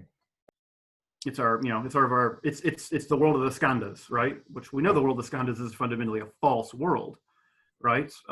And so, but again, fundamentally false. Right. What I think may take someone like Nagarjuna beyond someone like Kant and Hume is Nagarjuna's assertion that shunyata is itself empty. That emptiness, the assertion of emptiness is also non-absolute, is also empty in itself. Do you think that takes him beyond Western thinkers in his logic? It certainly takes him, beyond someone like, Kant or Hume. Sure, absolutely, right? But not beyond someone like Meister Eckhart, or, the desert of the real, and that, that God is no thing, and therefore the truth of everything is no thingness. That kind of logic, I think, is that kind of move is findable, I think, in many Western mystics as well. Right. So this stuff, right? So and I think that's what, obviously, at least Kant believes in God or whatever, and so there's always a yesh, there's always something, right, rather than nothing. And I think that's just an axiomatic difference between specifically Buddhism, right, than something like, even Advaita Vedanta, or even in certainly in Hinduism, where Brahma is really real and it is not empty. Shunyata that's what's going to obviously separate the folks in the Upanishads and the folks like the Buddha. So yeah, certainly it's a different axiomatic, right? It's an axiomatic of emptiness or whatever, but but the idea that the principle of identity has valences depending on the metaphysical resolution of analysis is not unique. To Eastern thought. Right. That's a very interesting one. I think that maybe you may be pointing to something interesting here, which I didn't think about, where mystics, both East and West, may take sort of a step of double negation or a double apophasis, which brings them back to a cataphasis, which may be unique to the mystics. I'm curious to know if you think this might be the case.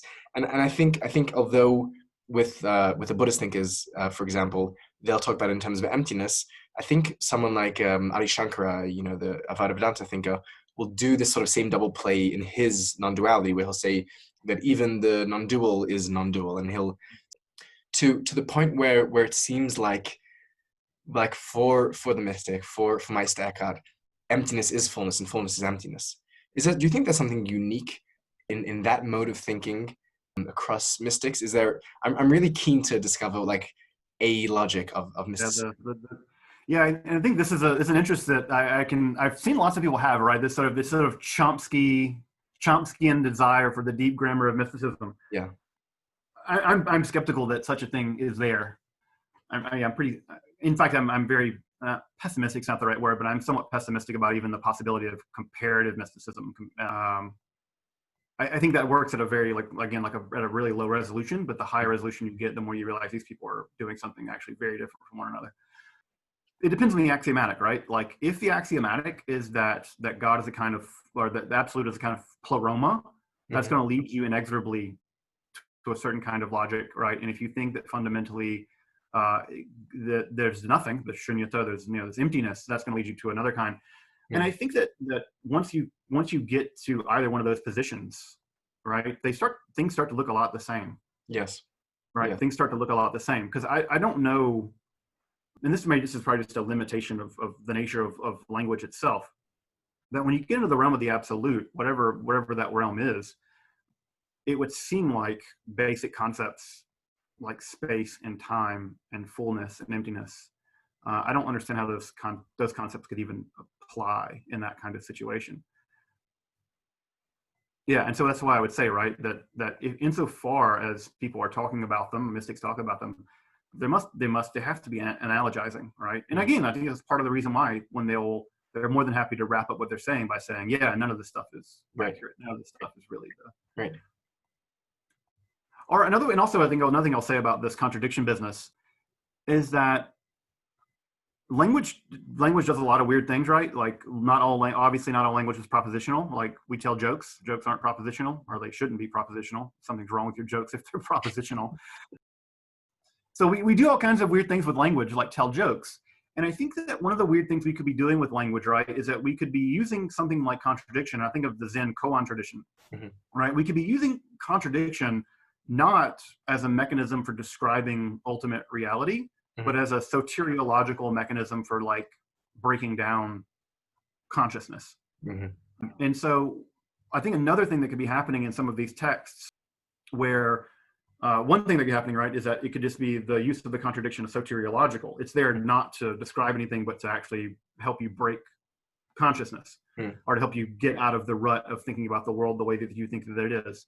That's one thing. Also, it just could be the case that some of the mystics are just, and I think of Heidegger here, they like Heidegger, right? She's all about wisdom, not all about reason. She in fact says, like, reason never lies, right? And then she also says, and reason can't describe love, and that's what fundamentally is real. That there's just a ceiling, perhaps, a ceiling that reason can only get you so far, and after that point, you're on your own, right? There's no logic or reason at work. That seems completely possible, probably likely to me, right? Like, that there's no reason to believe, I think, that the consciousness that we have has evolved to understand the fundamental nature of reality. Right. And so what it could be the case, there could be just an interesting kind of tragedy about human beings, that we can experience it and yet we don't have we do not have and cannot have the tools to describe it. Right.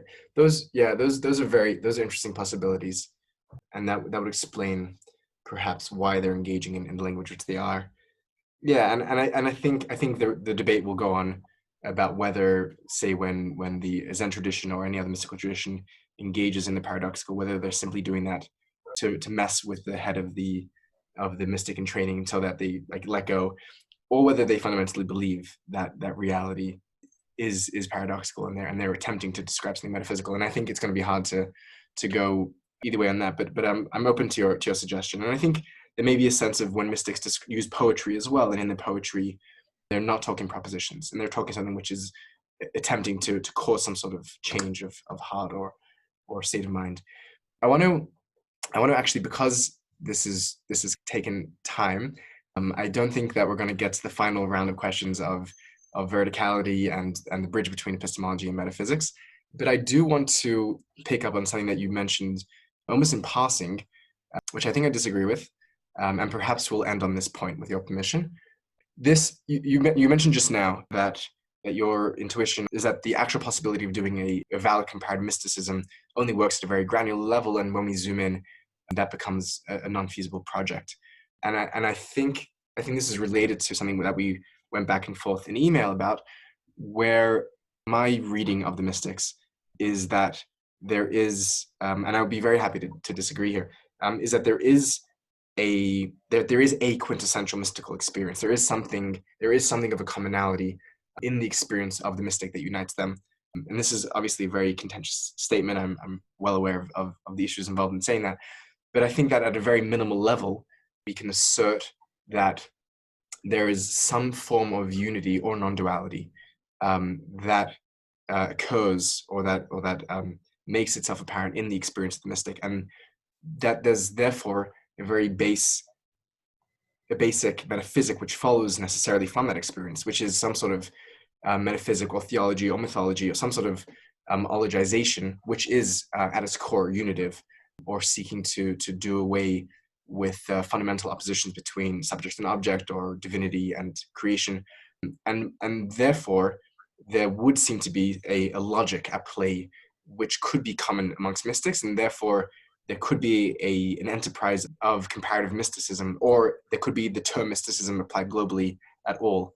And I have the sense that you disagree with that. I would love to hear your thoughts. Yeah, I mean, so I guess the first thing I would say is that already out of the gate, right, that the idea that monism and non-dualism are different things, logically speaking, right? And so the first thing I would ask is if it is both non-dualism and monism, that shows that there actually is some significant difference among mystics about what the story is, right? That a non-dualism is different, I think, logically speaking, than a monism. For instance, a non-dualism could also just be that there just is actually an infinite amount of disparate, non-related metaphysical reality, right? That difference, that there's a metaphysics pure difference, a la Deleuze or something. Do you want me to speak to that point, or do you want to finish your line? Yeah, feel free. Yeah, that would be my first. Your first point. Okay. My first point is that we would have to decide if there is some shared thing. It would have to be one of those. Right. So my thinking is influenced by David Loy, and there may be sort of intimations of his thinking throughout the conversation, where taking the case examples of Buddhism and Hinduism, this can be applied broadly to any monistic, and in contrast to a non-dual system. Loy's argument is, and I think rather convincingly, that there are two moves in the mystical experience, which itself is totally ineffable and non-propositional, as we've been saying up until now. There's no label that one discovers that says all is one or nothing is two. There's no core premise that's that you don't crack open the cookie and then find the secret proposition. But in the experience of the melting and the dissolution of any boundaries, that can be read in two equally valid logical outcomes, both as a total expansion of self and divinization of self, which would lead to a monistic position that, or pantheistic or panentheistic, but in some sort of system where there is something and it's all one, and or it leads to a position where there's what I thought was me is not, and there's nothing, and that leads to a dualistic position. So it's the same. It's the same experience of unity, which I think leads to a monism and a non-dualism in this context. I think non-dualism can be spoken of in other contexts, but I think in this context, they both equally logically flow from the same experience. And I think, I'm really curious to know what you think about this. I think that when, for example, a Gnostic in one region and millennia talks about a pleroma, and when a Buddhist talks about a shunyata, or the Kabbalah speaks about the Ein Sof, the nothingness, although they're talking about the everything and the nothing, I think it's very clear in their own writing and the writing of many other mystics that they're actually talking about the same thing. The same thing, which is fullness is emptiness, and the same thing which is emptiness is fullness. And I think, the Buddhists make this very clear where they say that form is emptiness and emptiness is form. So I don't think that monism and non-dualism are fundamentally other. I think it's simply just one is cataphatic and one is apophatic. One is attempting to negate and one is attempting to affirm. Right. I mean, both may be reasonable metaphysical responses to an experience, but that doesn't mean they're the same thing, and that they both could be true at the same time. The question is, are they contradictory points, or are they just two alternative perspectives describing the same fundamental reality that are compatible and complementary? Right. Yeah. So So if you would argue for a compatibilism, you have to give an argument for that compatibilism, because I think that there's two arguments here, right? One argument is both of those positions are reasonable deductions or whatever from the experience. That's one argument. There would be another argument to show that they're compatible, that they're compatibilistic understandings of the world. And I also would say the mystics themselves probably wouldn't say they're compatible. I'm pretty sure if I got a Gnostic, like if I got Valentinus in the room with Lao Tzu or whatever, and I got Heidegger and all these different mystics that exist in the Maya tradition or whatever, I'm pretty sure I got them all in a room and asked them, "Are you guys all talking about the same thing?" I bet they wouldn't say they are. In fact, the mystics often tend to be some of them tend to be quite militant. Bernard of Clairvaux was all about, the Crusades and everything else. So one, it would be interesting that us, and I would say me as a non-mystic, I suppose, that I know better than them, right? That we would say, yeah, they are all under the hood, they're all the same thing. But if we got them all in the room, they would perhaps even violently disagree they're the same thing. That's curious, right? And then two, you have to provide some kind of argument for the compatibilism between the non-dualism and the right. And the thing, but just because it's a reasonable response to a similar kind of experience, assuming those experiences are actually similar, which I'm not sure that they are. Right. Both could be similar responses and still not be compatible. So to those 2 points, I think that I'm getting the sense that this may have to become its own separate full conversation, because it seems like we're drifting away from logic and mysticism.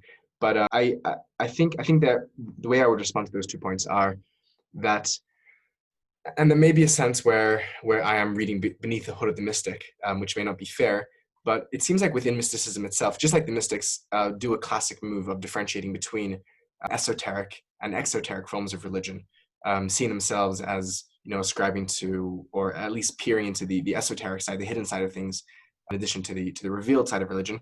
It seems that within mysticism itself, there are like layers of the onion, again, of the esoteric exoteric divide. And it seems that the mystic clearly formulates their experience in the context of exoteric religion, which is why Hildegard of Bingen or Teresa of Avila or Meister Eckhart will experience beatific vision with the Father, the Son, and the Holy Spirit, and why that's not going to happen for Moshe de Leon or the Ari or Nagarjuna or whoever else. So it's and which is why perhaps that put in the same room they would be disagreeing with one another.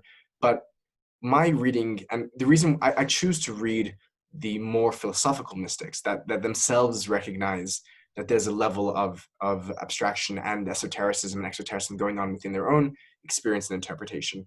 And I think within those, let's say, more mature mystics that recognize that when you talk to them of the esoteric side of their esotericism, they would agree.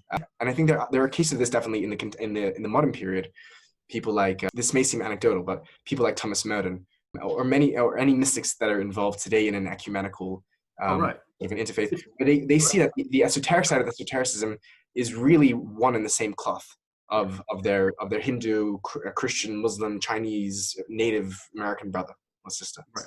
Right. Sure. That. I would say that is a completely contemporary. That probably reflects contemporary moral desires around ecumenicalism than it does around anything about the mystical experience. I would say that we could extrapolate backwards, and in reading the mystics themselves, in reading their more, let's say, philosophically self-aware aspects, and when they're abstracting away from their more theological exoteric talk, you see them talking a language which is universal. Do we? I mean, who are you thinking of? I mean, What I'm trying to posit is that there's a basic metaphysic and a basic experience and a basic logic, not that the entire metaphysic. I don't think that Meister Eckhart has, some version of Attilas Bria Tsira Sierra that the Kabbalists have. But I think the basic premise of some form of fundamental unity, I think that's something which is a sine qua non of the mystic, in no matter what tradition they are. And I mean, I know that that's the way we've defined mysticism, right? This is the Underhill definition of mysticism, right? I just don't see that. Like in Kabbalah, for instance, I don't see the subject object remains really like when I read the Zohar and when I read the Arizal and stuff, I don't see this breakdown of subject and the object. I see like there's this huge theosophy, and the task of the observant Jew is to do the mitzvot in order to correct the supernal realm. And maybe that realigns the feminine and masculine versions of God, but the Arizal remains the Arizal. Right. And ditto with Christianity, right? There was like when a Meister Eckhart, right? Like when I read many Christian mystics, yes, like there is an intimacy in that there is an erotic intimacy that you see in the Menomistics or something like this from that time period, but never the idea that they become identical. That there is there is an overcoming of the subject object between themselves and God. That I think theologically this isn't possible with Christianity, or with Judaism for that, or Islam, right? And like what ends up happening in Sufism, right, is they experience fana, but they don't become Allah. And one of the only mystics to ever have claimed something like that, it was Al-Hallaj, and it didn't go so well for him. And even among Sufis, he's considered to have gone wrong. So, yeah, again, this is to my point where, like, I think that, yeah, for when I read these mystics, I see them. I tend to see what makes them different rather than what makes them unified. And the closer I read them, the more different they are, right? The more, and I would say the more different, even within, for instance, even when I read the Merkava mystics, right? The Merkava mystics, and whoever wrote Sefer Yetzirah and whoever wrote the Zohar, they don't think they would have commiserate conversations, right? And I think that's why that's why so much ink gets dumped onto those documents to try to synthesize them, because they actually don't fit together. Yeah. They're operating under completely different kinds of understanding. And that synthesizing them requires enormous amount of putting the square peg in the round hole or whatever. So I think even within mystical traditions, for instance, even within Judaism, or the mystical traditions, for instance, of someone like Yaakov Burma, the theosophy of Yaakov Burma, whatever's going on in his theosophical thinking is something very different that's happening in Hildegard of Bingen. Right. And I think fundamentally different. Yeah. So this is a very interesting discussion, and I'm getting the sense more and more that this is new and an important but separate discussion. I think also what may be at stake here is a bit of a circularity of definition, and I think this is a problem with definition in general, where we come to the evidence or the given data with our own assumption of what the term should mean, and therefore draw a circle around.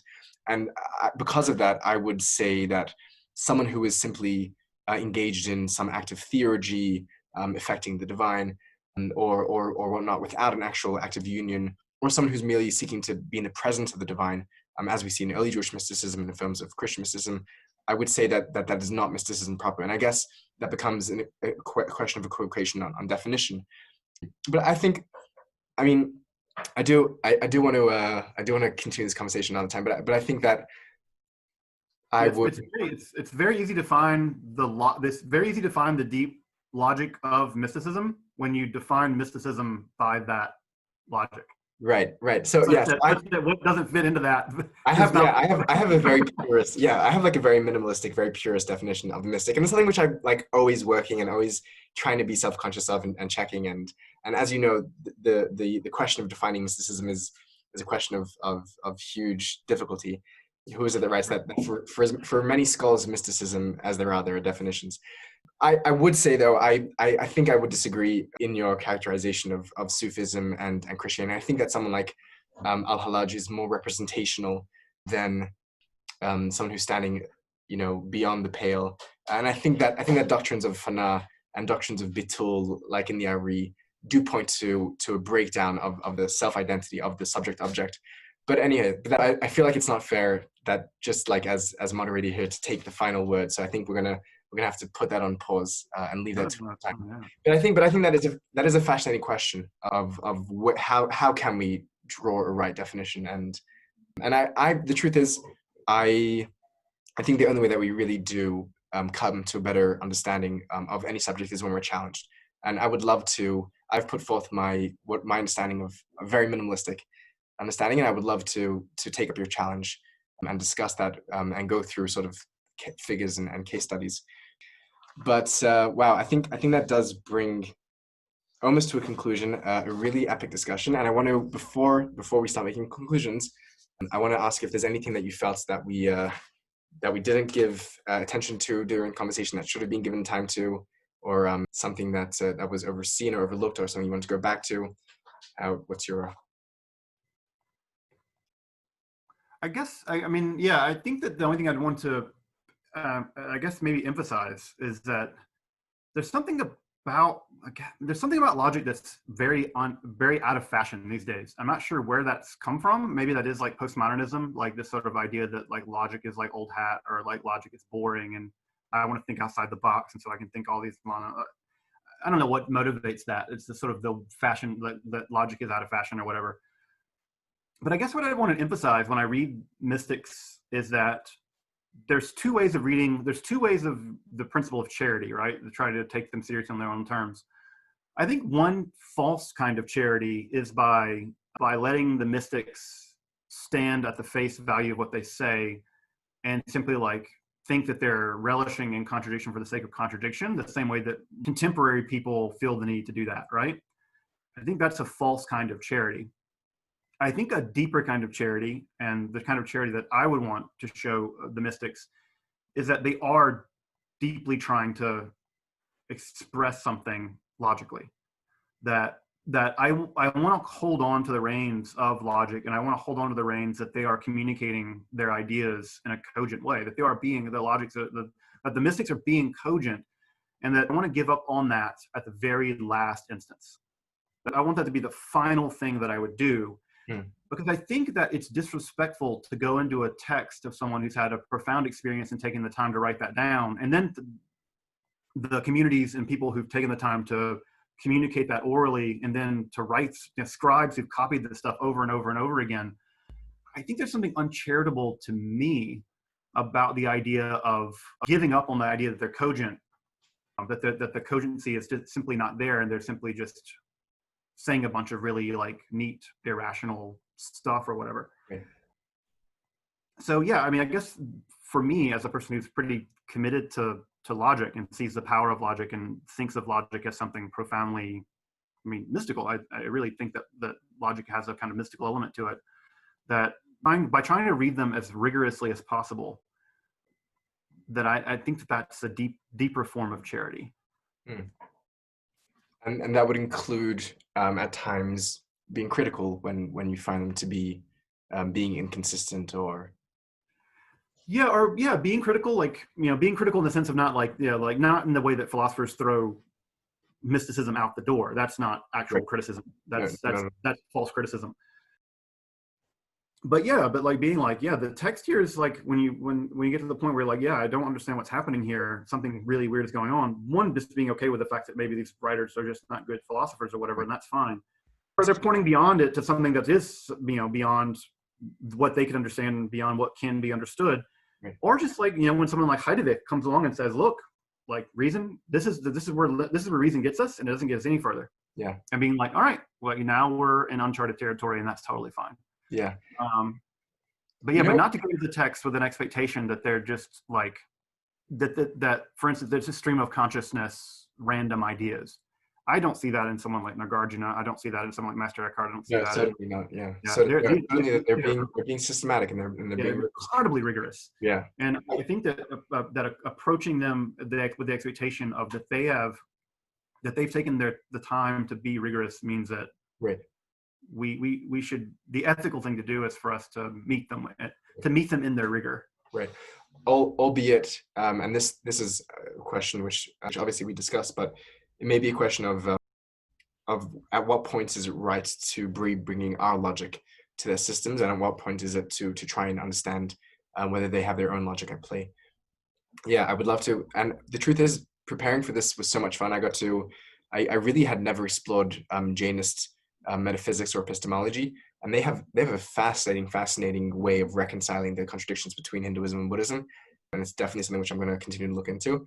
And it again just heightened my respect for not only for mystics who we don't take seriously in philosophy, but for the trend in philosophy to reject anything that's not Western philosophy, as if those are the only people on this planet that know how to think rigorously.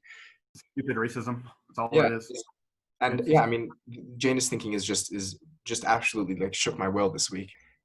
I think the one exception, which may be a delightful exception in the history of Western thought, of a serious logician who looks very charitably, as you said, towards the mystics, is Bertrand Russell himself in his essay Logic and Mysticism. And yeah, it's actually I'd be curious to hear your thoughts on Russell's take, either now or another time. Yeah, maybe another time, I guess. I took 2 semesters just when I was in Amsterdam. We did both Jewish and Christian mysticism, and both of my Christian mysticism teacher, who I really adored, he was all for him. He was like, no, these people are rigorous, right? Yeah. And what he would always say, he would say, these people are not playing. They're not playing. That's a good way of, that's a good way of putting it. Which is not to say that they don't have a lot of playfulness in them as well. No. Not to say that they're not very clever and very playful. Right. But there's great truth and there's profound truth in play, and there's and I think that, but when I go to some of these people, when I read them, and I read a lot of mystics. I mean, it's like you can see the whole shelf back there. It's the Zohar and everything else. It's all it's just a pile of mystics. Yes. This is the Sunyata over here. Yeah. I mean, I take them very seriously, and I think that philosophy has failed, really deeply failed, by not taking this topic more seriously. Yeah. Philosophy is poor for it, in my opinion. Yeah. Well, I'm very glad, Justin, that you and I can sit down together and talk very seriously and critically about the mystics and their logic, and play a very small role in bringing some of these thinkers to the public. You're doing amazing work, bringing mystics and esotericists and just incredible characters who have been totally written off by intellectual history, and bringing them mainstream and talking about them in a way that's very serious and that's very profoundly based on good research. And I applaud you, and I congratulate you for you doing that work. And I think that this is sort of the beginning of a new era where trends of esotericism and occultism and mysticism can be explored in a way that's serious and rigorous and challenging. And I think that that the mystics really lay a gauntlet at us of a real ethical challenge, and they not only paint a world which is paradoxical and bizarre and ineffable, they also paint a world which is very beautiful and which is very harmonious and which is very inspired. So l'chaim to you for doing that good work and for bringing it to the masses. And you as well. I mean, it's just,